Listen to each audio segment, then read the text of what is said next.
What began as a small canopy or camper shell manufacturer in Cape Town, South Africa has become one of the premier global brands in the off-road world. When you say something is from Alu-cab, you instantly know the product is built for strength, ease of use, and is super high quality. The Alu-cab Shadow-Awn awning was the first aluminum awning in the market and pioneered today's awnings that deploy without legs, straps, or stakes. Years later, Alu-cab continues to set the pace, and their Shadow-Awn awning continues to be possibly the best awning in the world today. The wall kit that goes with the Shadow-Awn is no different. The walls are made of heavy-duty rib-lock fabric and utilize big heavy-duty zippers and wide Velcro attachments.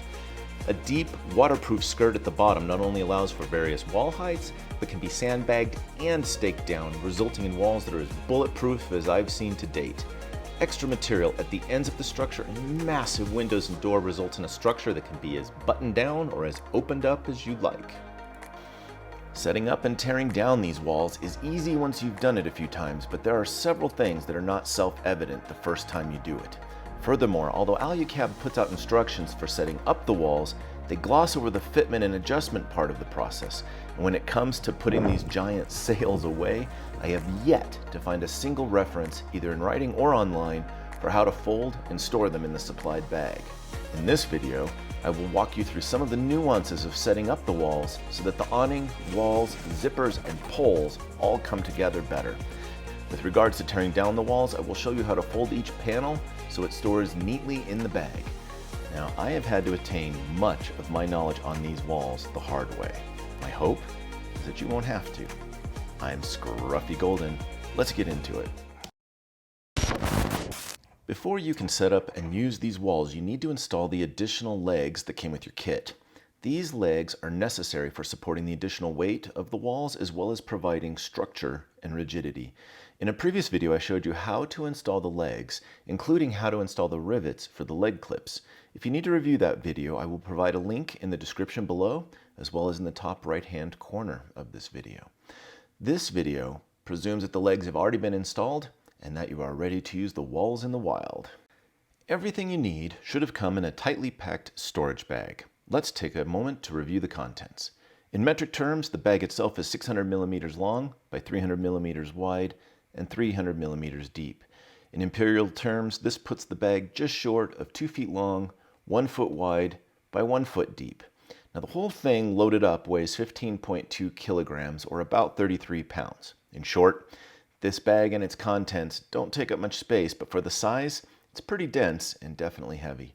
Inside the bag, you will find 4 wall panels that are numbered 1 through 4, a mesh bag holding quite a few stakes for staking down the floor of the structure, and a Ziploc bag holding quite a few reusable zip ties. To install the walls, start by deploying the awning, including the 3 legs that are usually tucked up nicely against the awning arms. Keep the legs more or less vertical when you deploy them. With the awning out, let's literally take a step back from the finished product to see what we are aiming for. There are a total of 4 wall panels, each of which velcros to its corresponding segment on the awning. The panels are zipped together where they meet in the corners, and the zipped corners are then lashed to the awning legs. Where each end of the structure meets the vehicle, the edges are lashed to whatever is available with the reusable zip ties. Now conceptually, that's pretty straightforward. But trust me, the devil is in the details. Let's start with the Velcro that runs around the perimeter of the awning where the walls attach. At first glance, it seems like no big deal to attach the Velcro on the top of the wall panels to the Velcro on the awning. Fair enough. But upon closer inspection, you will notice that the Velcro on each segment of the awning stops well short of each end, whereas the Velcro on each wall panel goes all the way to the ends. Additionally, some of the wall panels are actually longer than the segment they are attaching to, all of which begs the question, where in the heck am I supposed to start velcroing the wall to the awning? But it gets worse. If you don't start in the right place, edges of the panels will either be too close or too far from each other to zipper very well, if they can be zippered together at all.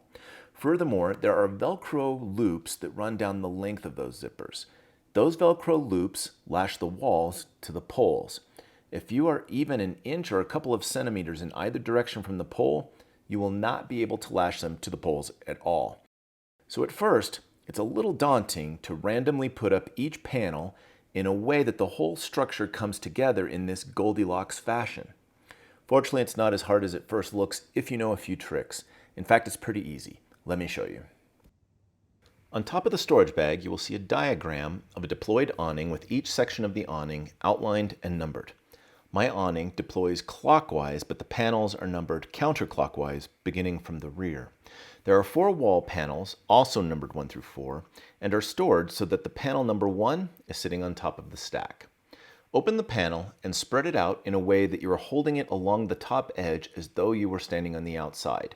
One way to know is that the outside of each panel contains blue areas, whereas the inside is totally gray. Examine the Velcro along the top of the panel. Near one of the ends, you will find a number sewn into the Velcro, like this.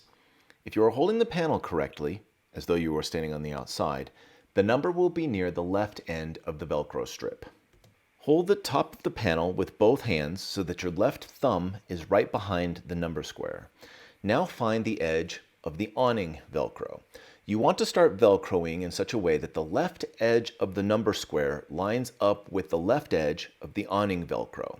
Now the panel number won't stick to the Velcro, so you will want to lift it out of the way at the last second. Now while holding the panel against the awning with your left hand, take your right hand and walk 1 arm's length of panel down the length of the awning to your right. Overlap the Velcro strip as you go. Bring your left hand to meet your right and repeat the process. Continue to walk your hands down the length of the panel Velcro until you reach the end of the panel. If you did this correctly, the zipper at the right end of the panel will lay directly behind the awning leg. If it does, way to go! Repeat this pattern for the other panels. Start by putting the number of the wall panel onto the left edge of the awning Velcro, and then walk the panel down the length of the segment. For the second panel, there are 2 white Velcro straps above the door. These are used to hold the door when you roll it open, and it's pretty hard to prevent them from getting caught in between the panel and the awning when you first attach the panel. So you'll probably need to go back and free up those straps. When all 4 panels have been attached to the awning, go back and zip the panels together.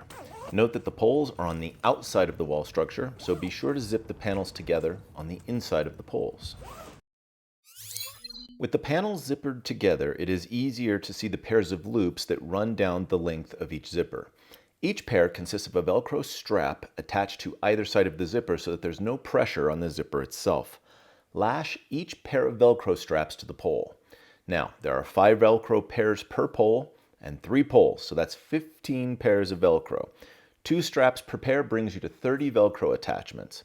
Factor in that each of those straps is usually stuck to itself, and you may be a little sick of Velcro by the time your raw fingers connect the last one.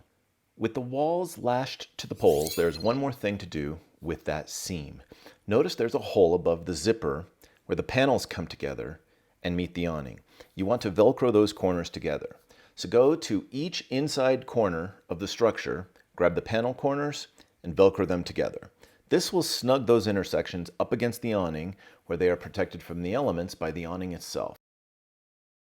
At the bottom of each wall panel is a rubber-like waterproof skirt.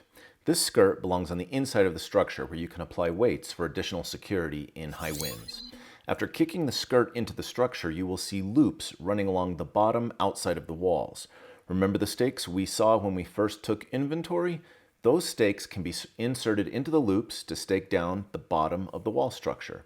Don't forget there's also a strap at the top of each leg that can be staked out for even more strength and stability. Most awnings with walls tend to leave a gap between the end of the wall kit and the vehicle they are attached to. In fact, many use this as the main way to enter and exit the structure. With the Alu-cab Wall Kit, you have the option to button this up tight by attaching the edges of the wall structure to the vehicle. This is done by using the rubber zip ties that came with your kit. Now you may have to get creative with what you lash the edges to, but the fit and finish for the edges is classic Alu-cab going the extra mile. I mean, look at how the awning wall actually extends past the ends of the awning itself. This is amazing. My trailer doesn't have many places to lash to, but the roof rack, stabilizer, fender, chassis, and fridge box are all possibilities. Okay, you have put some effort into setting up those walls. Now, take the time to enjoy the possibilities. For starters, the galley all the way around and including the cabin door are protected from the elements and wandering eyes. So you can cook in here, change your clothes in here, relax and read in here, all sorts of things. And all with as much privacy and protection from the elements as you desire. Many kids, including me, think that sleeping in this giant tent is sometimes more fun than sleeping in the trailer itself. Like the mosquito netting on a tent, the windows and door can be left open for tons of cross-ventilation while keeping out the mosquitoes and other bugs. It's not as bug-tight as a tent, but it does pretty darn well. Sadly, all good things must come to an end. And at some point, you're going to hear a little voice saying, "Mr. Scruffy, tear down this wall." After enjoying the heck out of your compound, at some point, it is time to go home. To tear down the awning walls, simply reverse the process you used to set them up. Start by zipping closed the door and all of the windows. If you staked anything down, remove all of the stakes. Unlash the edges where the walls meet the vehicle. Now the reusable zip ties can be opened by pinching the buckle-like lock on the end to expose the little pin that was holding the tie in place. Don't forget to store these in the bag for next time. Now unlash those 30 Velcro pull straps at each corner of the structure and unzip the panels from each other, separating the Velcro at the top as you do. Now here comes the part that has confounded me for years. I have yet to find a way to fold the walls while they are hanging in place. Instead, I always have to lay the walls on the ground in order to get them folded. Now it's bad enough to always do this in the dirt, but doing this in the mud and wind, well, there have been a few times where I've simply thrown the walls into the back of my truck so that I could clean, dry, and fold the walls in the comfort of my own driveway. If you know a better way to do this, please let me know in the comments below. If you can show me a better way, I promise to create another video showing everyone else. For now, I have to lay each panel out and try to find the original fold lines as I fold it back up. There is a general pattern to use for each panel though. Let me show you. We want panel 4 to go into the bag first so that it's the last one to come out when we set up next time. So with that in mind, let's start by folding panel 4. Fold the long edges in almost to the middle. Use the old fold lines to guide you as to how far. Then fold the panel in half. Remember that the bag is 30 centimeters or 1 foot wide, so roll or accordion the wall up from the bottom so that the width of the bundle is about the width of the bag. When done, put that panel into the bag. Okay, time for the big kahuna. Lay panel 3 out flat and fold each of the long edges in about 1/4 of the way. Next, fold one side to meet the other. The fold lines suggest that I should then fold the skirt side about 2/3 of the way and fold the remaining edge back over it.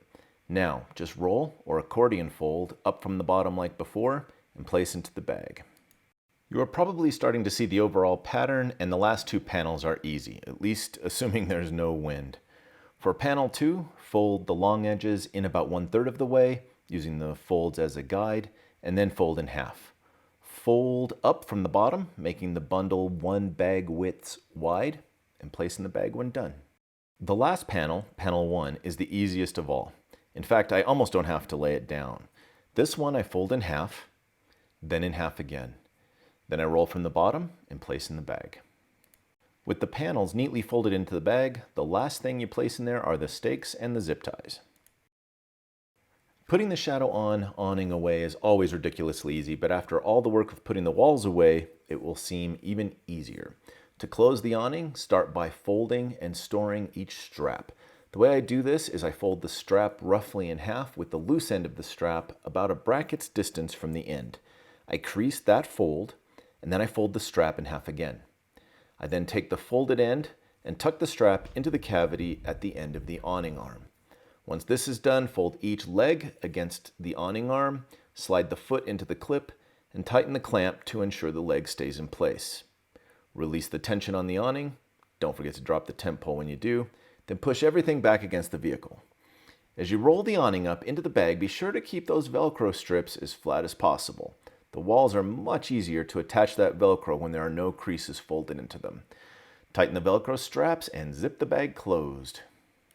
I hope this video made setting up and tearing down the Shadow-Awning Wall Kit easier and more consistent for you. Please give me a thumbs up and consider subscribing if you found any of this content useful. And until next time, live without compromise, and I'll see you out there.